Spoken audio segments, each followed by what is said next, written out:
Warahmatullahi wabarakatuh. Nama saya David Leonugraha dari mahasiswa UMY Prodi Ilmu Ekonomi angkatan 2019. Di sini saya akan menjelaskan tentang pasar modal.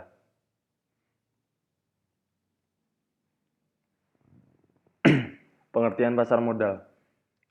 Pasar modal atau capital market merupakan pasar untuk berbagai instrumen keuangan jangka panjang yang bisa diperjualbelikan, baik surat utang atau obligasi, equity, saham, reksadana, instrumen derivatif, maupun instrumen lainnya. Pasar modal merupakan sarana pendanaan bagi perusahaan maupun institusi lain, atau misalnya pemerintah, dan sebagai sarana bagi kegiatan berinvestasi. Dengan demikian, pasar modal memfasilitasi berbagai sarana dan prasarana kegiatan jual beli dan kegiatan terkait lainnya. Menurut Undang-Undang Nomor 8 Tahun 1995. Menurut undang-undang tersebut, pasar modal diartikan sebagai suatu kegiatan perdagangan efek dan penawaran umum, serta lembaga, perusahaan, maupun profesi yang berkaitan dengan efek yang diterbitkannya. Definisi lainnya yaitu sebuah pasar yang memiliki kegiatan terorganisir dengan jenis perdagangan surat-surat berharga. Ada banyak sekali surat berharga yang diperdagangkan seperti saham, obligasi, ekuitas, dan masih banyak lagi yang lainnya. Surat-surat ini dibuat oleh pemerintah maupun perusahaan swasta dan dalam pelaksanaannya, perdagangannya melibatkan sebuah jasa komisioner, perantara, dan juga underwriter. Tujuan pasar modal merujuk pada Undang-Undang Nomor 21 Tahun 2019 tentang Otoritas Jasa Keuangan atau OJK. Pasar modal merupakan suatu kegiatan yang bersangkutan dengan penawaran umum dan perdagangan efek.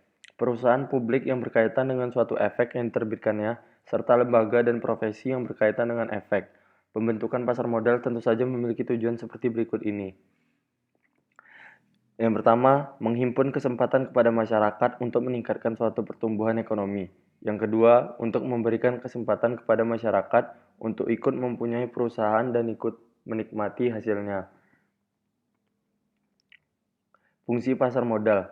Yang pertama, berfungsi untuk menambah modal usaha. Fungsi pertama yang wajib diketahui oleh semua orang yaitu sebagai sarana untuk menambah modal usaha. Para pelaku bisnis harus mengetahui hal ini sebab tidak menutup kemungkinan jika di kemudian hari membutuhkan modal usaha tambahan. Selain meminjam ke bank, para pengusaha juga bisa memilih untuk terjun di dalam pasar ini dalam rangka mencari modal. Jadi perusahaan atau sebuah bisnis bisa menjual sebagian sahamnya di tempat ini. Saham yang dijual tersebut nantinya akan dibeli baik oleh masyarakat, suatu lembaga, atau bisa juga oleh pemerintahan. Dari sanalah para pebisnis bisa mendapatkan modal usaha tambahan. Yang kedua, sebagai sarana untuk pemerataan pendapatan.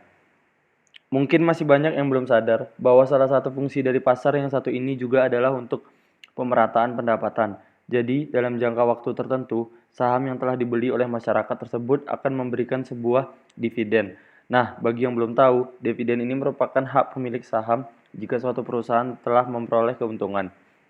Jadi, masyarakat yang sebelumnya telah memberi saham akan memperoleh bagi hasil dari keuntungan yang dimiliki perusahaan. Semakin banyak orang yang sadar dengan hal yang satu ini, maka diharapkan pendapatan juga akan bisa merata. Yang ketiga, dapat menjadi sarana untuk meningkatkan kapasitas produksi. Para pelaku bisnis atau pengusaha tentunya akan sangat diuntungkan dengan adanya saham yang bisa diperjualbelikan. Dari saham yang telah terjual, maka perusahaan akan mendapatkan suntikan modal. Nah, jika modal yang dimiliki sudah meningkat, otomatis produktivitas dari perusahaan juga akan meningkat pula. Jadi bisnis yang dijalankan bisa semakin maju. Yang keempat, bisa menciptakan lapangan pekerjaan. Fungsi dari pasar modal ini memang memiliki efek yang cukup luas. Bahkan bisa dikatakan bahwa efek yang ditimbulkannya juga merupakan efek domino.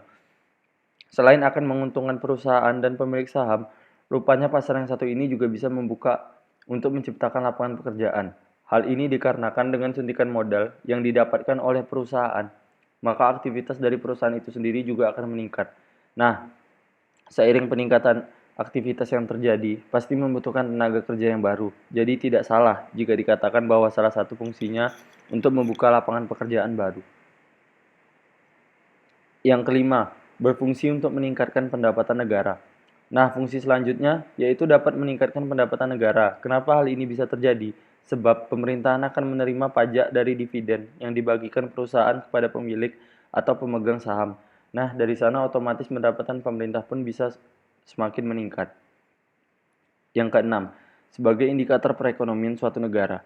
Salah satu cara yang bisa dilakukan untuk mengukur perekonomian dari suatu negara bisa dilihat dari aktivitas di pasar ini. Semakin banyak transaksi yang terjadi, berarti hal tersebut menandakan bahwa aktivitas perekonomian di negeri tersebut memang baik.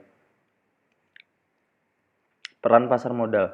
Dalam perekonomian di Indonesia, pasar modal memiliki beberapa peran penting di dalamnya. Di antaranya adalah sebagai berikut. Yang pertama, sebagai lembaga perantara atau intermediasi keuangan selain bank.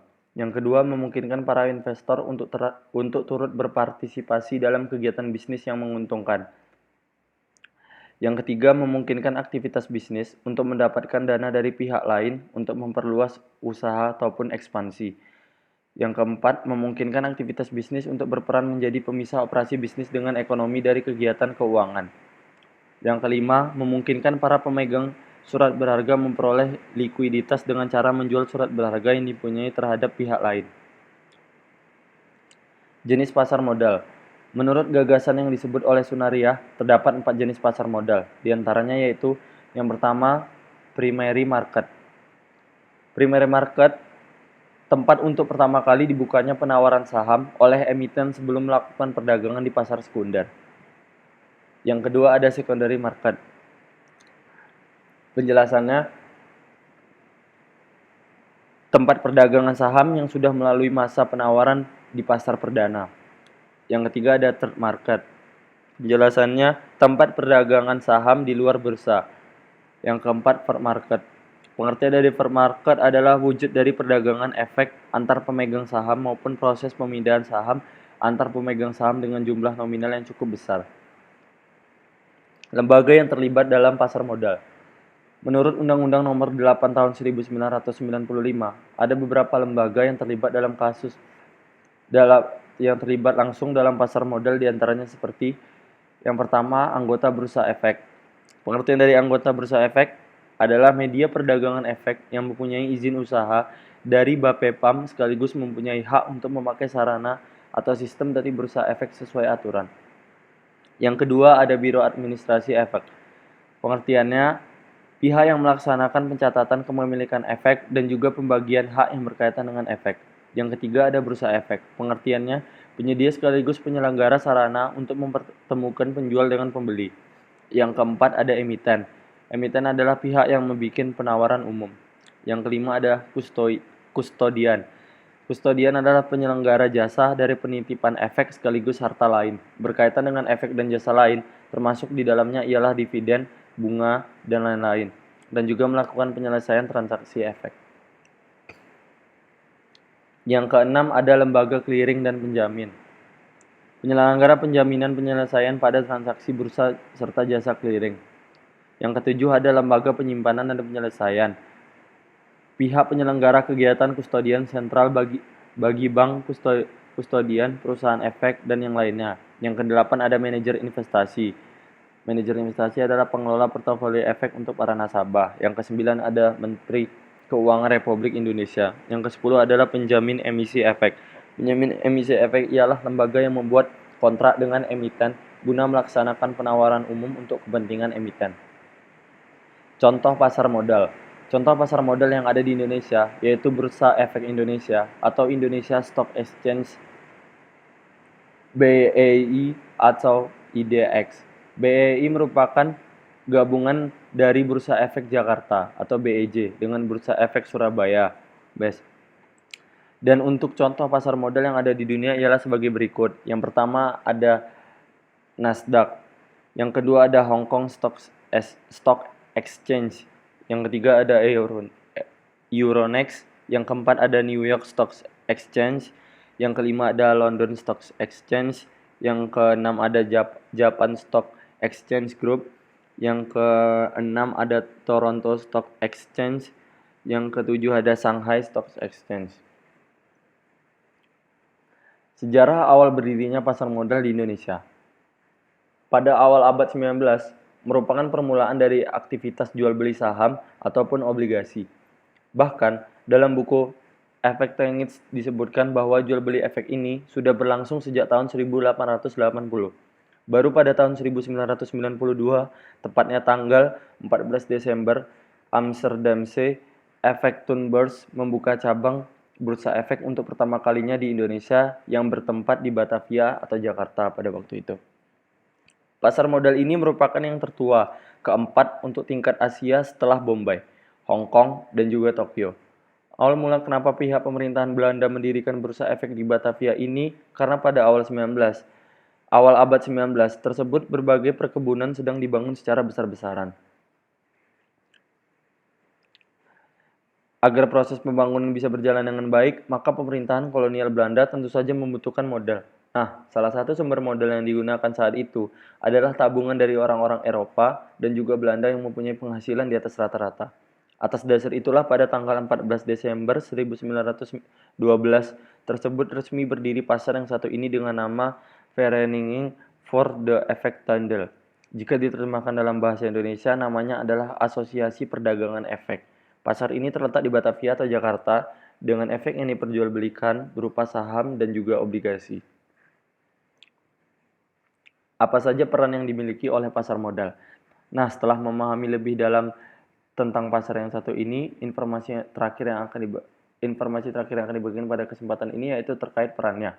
Ada beberapa peran dari pasar yang memperjualbelikan surat-surat berharga ini. Beberapa peran yang dimilikinya bisa disimak pada poin di bawah ini.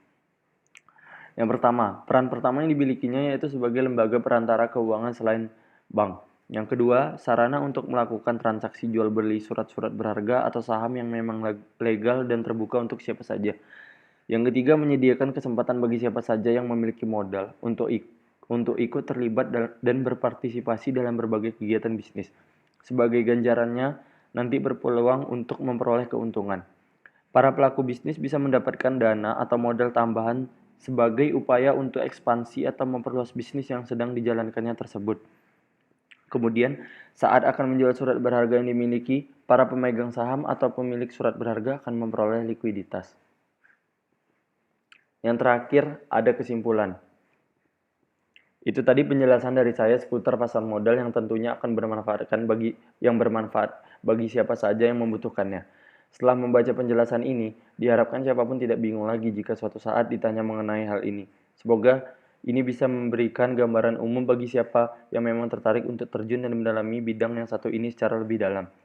Jika Anda berencana membuat usaha, Anda melantai di pasar modal, hal pertama yang perlu Anda lakukan adalah dengan melakukan pembukuan sesuai standar pada bisnis dan mampu membuat laporan keuangan yang berisi informasi keuangan bisnis yang faktual dan bisa dipertanggungjawabkan. Untuk memudahkan kedua hal ini, Anda bisa mencoba menggunakan software akuntansi seperti Akurat Online yang memiliki fitur terlengkap dan mudah digunakan oleh siapapun. Itu tadi penjelasan singkat dari saya. Apabila ada salah kata, saya mohon maaf. Assalamualaikum warahmatullahi wabarakatuh.